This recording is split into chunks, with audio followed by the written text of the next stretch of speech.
The message this morning comes from a story that probably a lot of you would be familiar with.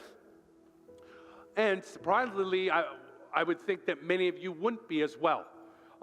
It's a story that's only recorded in one book of the Bible, Luke, the book of Luke. But yet, it's so wonderful that it could have been told in any of the other Gospels for sure. And the story I'm referring to is the disciples and Jesus on the road to Emmaus. How many of you are familiar with that story? As I normally do, I'm going to give some historical background information and insight, but then I want to get practical with us all this morning from this story. So I thought about this morning. How many of you have been on a roller coaster recently in your life? I knew I'd probably get a few hands. We're all adults. No offense. If I was to get on a roller coaster, my back would be gone by the time I got out. But what I do remember about the last time I was in a roller coaster is they told me to take off my glasses. So I'm telling you all this morning, buckle up, take off your glasses, and get ready for the ride in the Word of God this morning because it's going to be awesome. That's my roller coaster analogy there, Brad. Okay, let's go to Luke 24. Let's get right into the Word. Yeah, in fact, why don't you stand up for the reading of the Word this morning? We're actually going to go through the whole story. Luke 24, verse 13 says, that very day, now the day, obviously, in this passage is Easter Sunday, the day that Jesus was resurrected. Two of them were going to a village called Emmaus, which lay about 7 miles from Jerusalem. They were discussing with each other all the various things that had taken place. As they were discussing and arguing with each other, now arguing, that doesn't mean like, and I've talked about this before, that doesn't mean arguing in the sense that we argue today, back and forth bickering. It's more they were wrestling with the text. They were wrestling with the events, not arguing in the sense that we do today. So, arguing with each other, as they were doing that, Jesus himself approached and walked with them. Their eyes, though, were prevented from recognizing him. You're obviously having a very important discussion on your walk, he said. What's it all about? They stood still, a picture of gloom. Then one of them, Cleopas by name, answered him. You must be the only person around Jerusalem, he said, who doesn't know what's been going on there these last few days. What things? Jesus asked. To do with Jesus of Nazareth, they said to him. He was a prophet. He acted with power, and he spoke with power before God and all the people. Our chief priests and rulers handed him over to be condemned to death, and they crucified him. But we were hoping that he was going to redeem Israel. And now, what with all this, it's the third day since it happened. But some women from our group have astonished us. They went to the tomb very early this morning and didn't find his body. They came back and said they'd seen a vision of angels who said he was alive. Some of the folks with us went to see the tomb and found it just as the women had said, but they didn't see him. They didn't see Jesus. You're so senseless, Jesus said to them. So slow in your hearts to believe all the things the prophets said to you. Don't you see? This is what had to happen. The Messiah had to suffer and then come into his glory. So he began with Moses and with all the prophets and explained to them the things about himself throughout the whole Bible. Now, when it says the whole Bible, they're referring to obviously what we know as the Old Testament, the Hebrew Bible. The New Testament hadn't been written yet. So that's what Jesus is going through here. Okay? They drew near to the village where they were heading, and Jesus gave the impression that he was going further. But they urged him strongly not to. Stay with us, they said. It's nearly evening, and the day is almost gone. And he went in to stay with them. As he was sitting at table with them, he took the bread and gave thanks. He broke it and gave it to them. Then, everybody say then. The eyes of both of them were opened, and they recognized him, and he vanished from their sight. Again, I can't wait to do that stuff. Then they said to each other, don't you remember how our hearts were burning inside us as he talked to us on the road, as he opened up the Bible for us. As I said in my intro there, Luke's the only author in the Bible that tells us this story of this post-resurrection appearance of Jesus, although Mark alludes to it. And in this story, we have two place names, one a well-known city and the other a village with a road connecting them. The city, the well-known city, of course, is Jerusalem.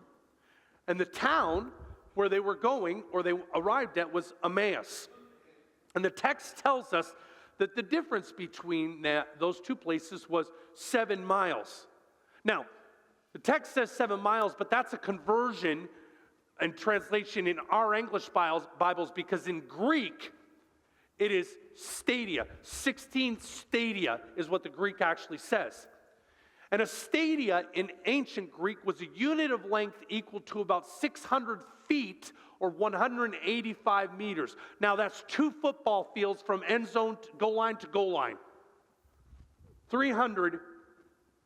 600 feet, 185 meters.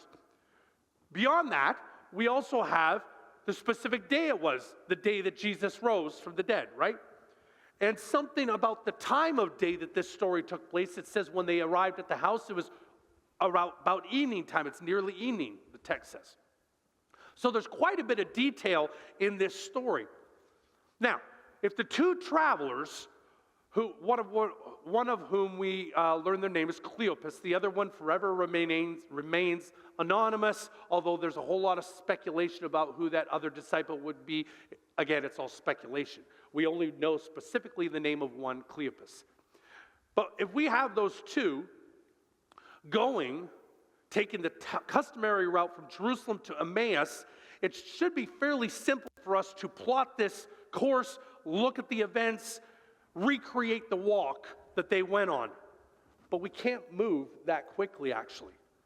Because when it comes to giving the distance from Jerusalem to Emmaus, we actually find differences in the original Greek manuscripts.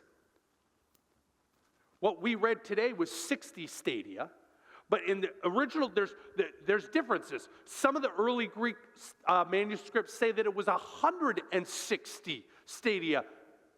The others say 60, which is what I read here. So 160 stadia, that's like about 19 miles, whereas 60 stadia is about 7 miles. And to complicate the matter even worse, if you picked up on it, it doesn't say it's a round trip or not. Is that one way or is it a round trip? So you have several different options going on here. Now, in the ancient world, giving distance as a round trip was a more practical way to measure the distance. But alas, the text does not tell us specifically. And because of that, 4 different options for the specific location of Emmaus have been settled on, coming from church tradition and modern historical inquiry. And I got a map here of the 4. These are ideas of where Emmaus was. And stay with me on this. The first location, which has received the most attention, is remembered by the Arabic name Emmaus. It was mentioned by Josephus, the Jewish historian. That's way out there. It's the farthest village from Jerusalem. It's 19 miles. You can leave the map up there. It's 19 miles from Jerusalem, or the 160 stadia that some of the manuscripts say. And it's the church tradition location, ancient church tradition, okay?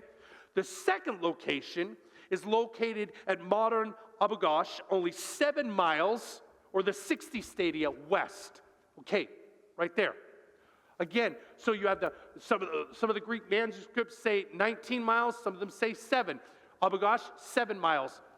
Emmaus, 19 miles. The third spot is in another small village of El Kabaiba, which is also conveniently about 60 stadia, or 7 miles from Jerusalem. So there's those 3. Then we have the closest one to Jerusalem, and that's the final site. It's another Emmaus that Josephus said was only 32 stadia, or 7 miles, west of Jerusalem. And Matzah is the Israeli town named today. And most scholars think that Matzah is the probable location for Emmaus. It's interesting because the remains of Matzah are at the bottom of this steep Soric Valley, here. And, excuse me. And it's about 3.5 miles west of the old city of Jerusalem. So if you did the round trip, that would be 7 miles. Now, Soric Valley, I don't know if you remember or not, but Soric Valley is a kind of a well-known place in Israel. Samson was born in Zoar, which is at the mouth of the Soric Valley, and it's also in the Soric Valley that Samson met Delilah, well-known place in Israel. Now, when you look at the map that I have on the screen, you'll see that 3 of these fall on a natural route. And it's actually a road that the Romans paved in the 2nd century to go from Jerusalem all the way over to Joppa on the west coast of Israel, right on the sea. So they paved this road a couple hundred years after Jesus and the disciples would have walked, but that's all on this road. El Kabaiba is the only one that is off that area. Now, as much as I love detail, and this stuff fascinates me, and I love looking at maps and putting cities on maps, there's detail in here that we're going to come back to it's all going to set up where we're going. Stay with me. But I want to go back to the text. Cleopas and his traveling companion, they're obviously perplexed. They're on their way. They've left Jerusalem the 3rd day, the day of the resurrection, 3rd day after Jesus is crucified. They're obviously upset. They're perplexed. And you think about it, all of us probably would be as well. If all of their assumptions, all of their ideas of what Jesus was supposed to do or was not going to do or everything, it's like they fell through and they're perplexed. And so what are they doing? They're walking. They didn't have their cars. They didn't have the trains. So they're walking this trip to Emmaus and they're talking. And it reminds me of when my wife and I, we go on road trips, whether it's to take our girls to college or we're on the road trip, and we have these hours in the vehicle. We just talk. Anybody like that? You get in a car with your spouse for hours. Some may say you're trapped, but either way, you're in the car and we talk. And that's what these guys are doing. They're talking. But they get an unexpected visitor. Unexpected journeyman on the road. Jesus himself pulls up beside them. But the text tells us their eyes were prevented from seeing him or recognizing him. But Jesus, he's listening to what they're saying. And then he joins in the conversation and he asks a question, which rabbis who wanted to draw their disciples into conversation, that's what they typically did. So he asks a question to them. And they say, are you the only one who doesn't have a clue what's going on? That would be like a new election, a new president, and 3 days later say, you know, what's all this about this guy? And it would be like, are you the only person in America that doesn't realize we have a new president? Like, that was how monumental this was. And so he's asking them, and they say, you're the only guy who doesn't know?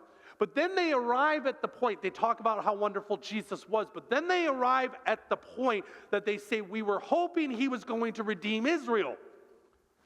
And it reminded me, it's like the same question that the disciples, of course, these two, Cleopas and this disciple, they're not the 12, or the 11 that are left because Judas is, so there's 11 left. It's not the 11, these are 2 different ones, but it reminds me of the question the disciples asked Jesus right before he ascended. In Acts 1:6, it says, so when the apostles came together, they put this question to Jesus. Master, they said, is this the time when you're going to restore the kingdom to Israel? These disciples say, we were hoping it was going to redeem Israel. Same idea.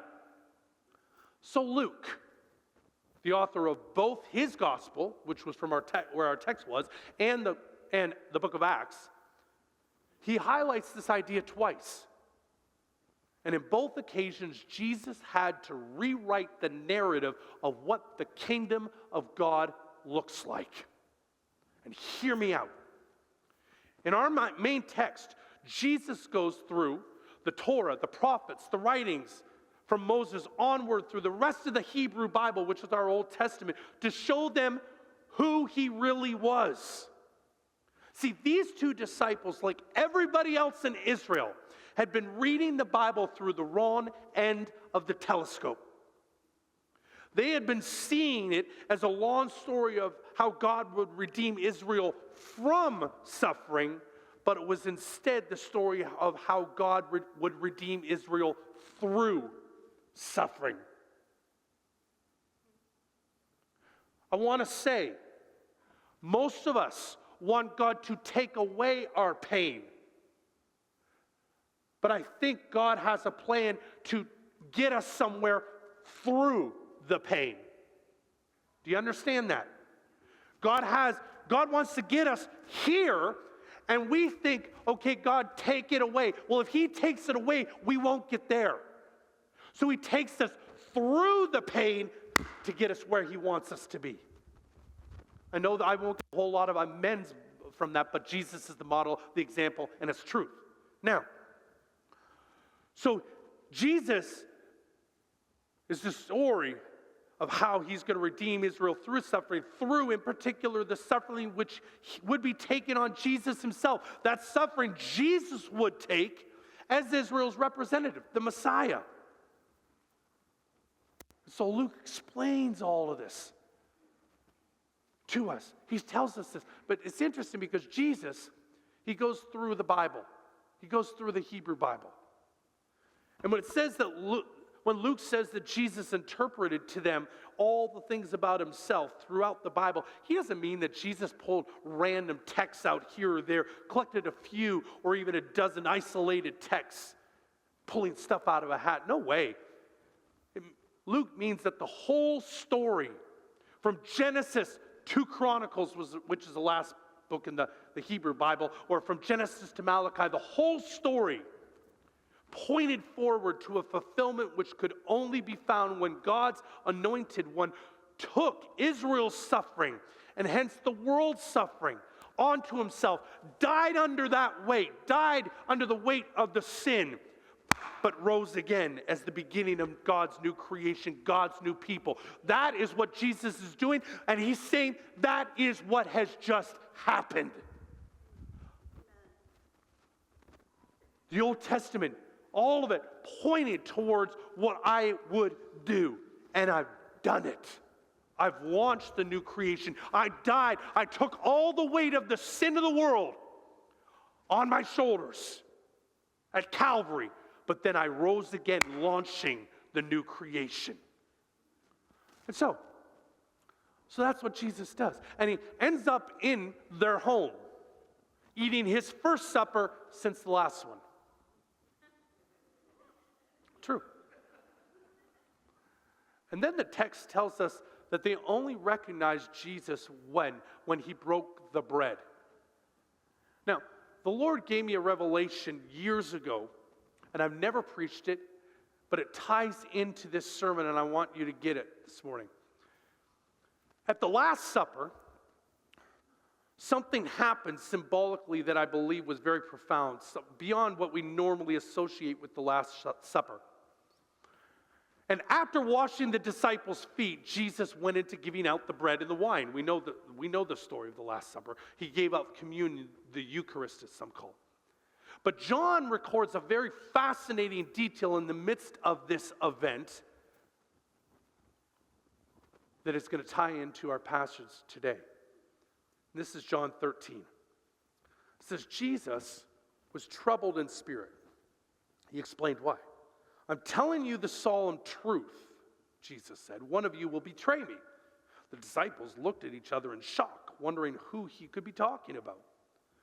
One of the disciples, the one Jesus specially loved, was reclining at table close beside him.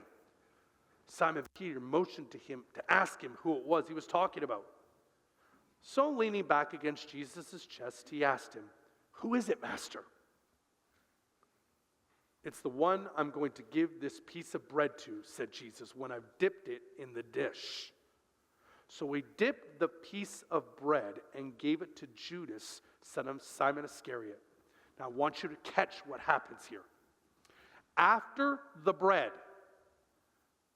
the Satan, the Satan in Hebrew, entered him. When? After the bread. Do it quickly, won't you? Said Jesus to him. So when Judas had taken the bread, he went out at once. It was night. I'm going to see if I can say this in a way that you grasp the truth of what I'm trying to share this morning. Satan entered Jesus after he took the bread. Everybody say after. After he took the bread. Next, he was only able to go out and carry out his plan after he took the bread. He didn't take the bread. He took it because it was offered to him.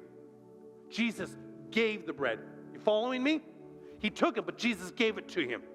Now, Jesus made it clear, not only on that night, but in prior teachings, that he was the bread of life. He was the bread. So when Jesus offered Judas the bread, symbolically he was offering his life to him. He was offering his life to him. And it was only when Jesus surrendered himself that the enemy's plans through Judas could be brought to fruition. Understand that. That Judas had a plan, probably not to get Jesus crucified. I like the Chosen's take on this whole thing. I think they're right.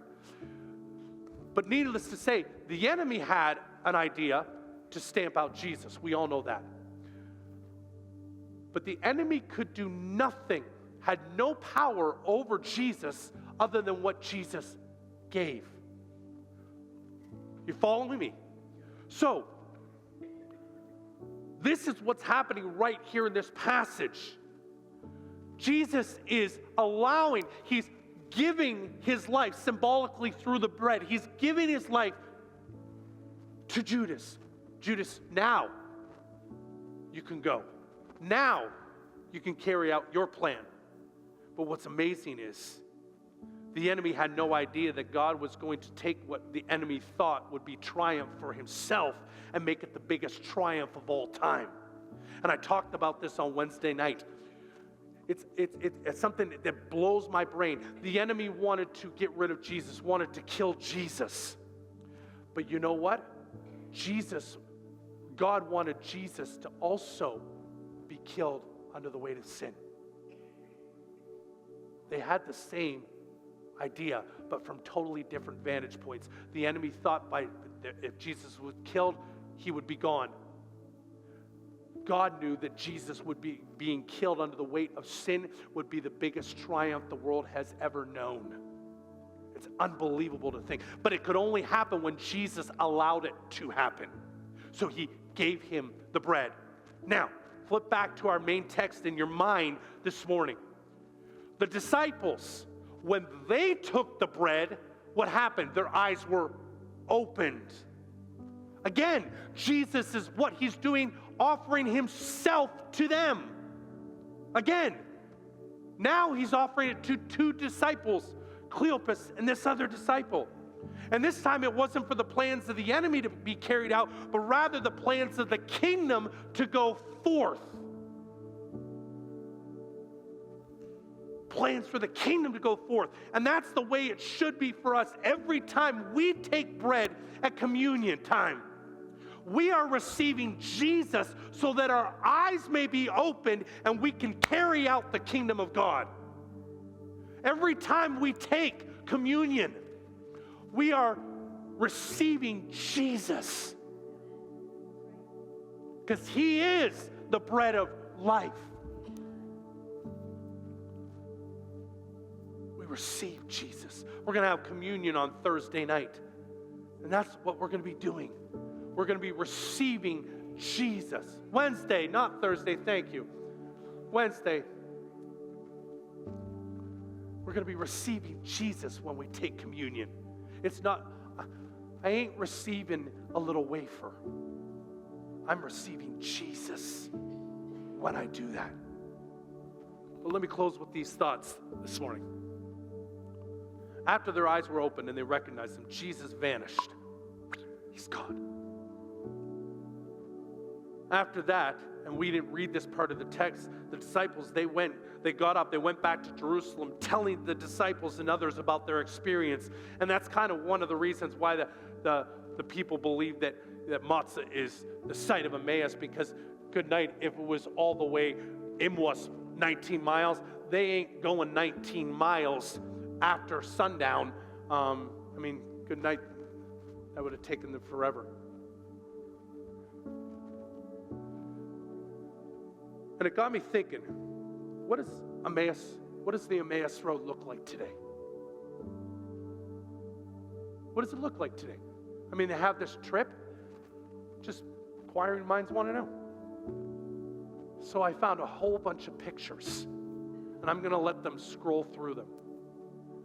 Today, this road, it's a mess and nearly impassable.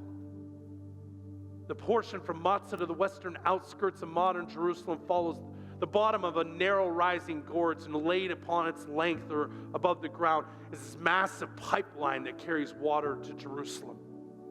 Electrical pylons also march up the gorge, their heavy concrete bases sunk deep into the ground.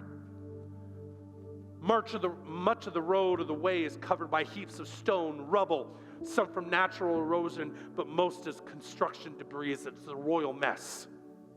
A tangled mess of undergrowth obscures the rest of it. People say today, if you want to travel that road, it takes a tremendous amount of effort. We don't know what it was like back 2,000 years ago. But it got me thinking, how clean is our road to Emmaus? The journey that we are going on with Jesus, and he joins us on. How clean is our road? See, so many of us let our walk with the Lord become filled with junk, like that road. We let it become a mess.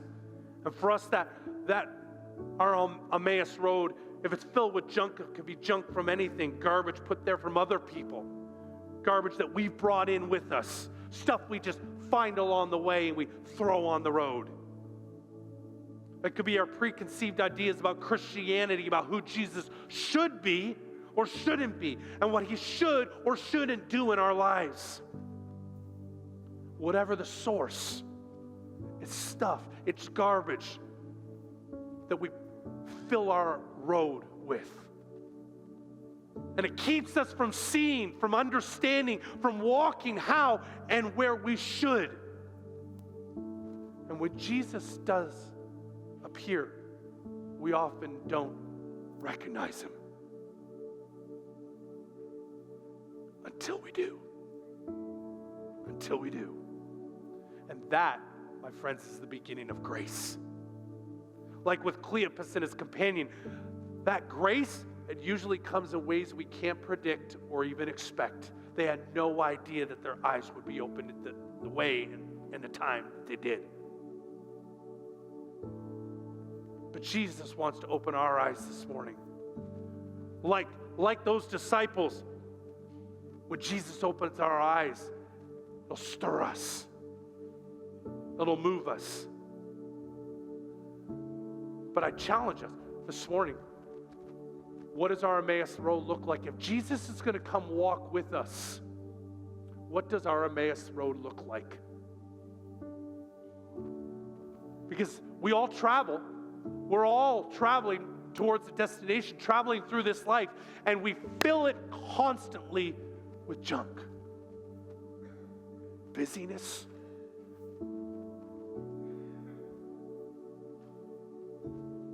We're going into Christmas season. We talk about it all the time. We fill Christmas season with so much that half the time people leave Jesus right out of it. And that's like a microcosm for life. We fill life with so much that we leave Jesus out of it. My call, my plea to all of us this morning is let's lay aside the junk. Let's clear the path so that when Jesus walks with us, we can see him. Our preconceived ideas about who he should be, what he should do or not do, that's all blown away and we can see Jesus. So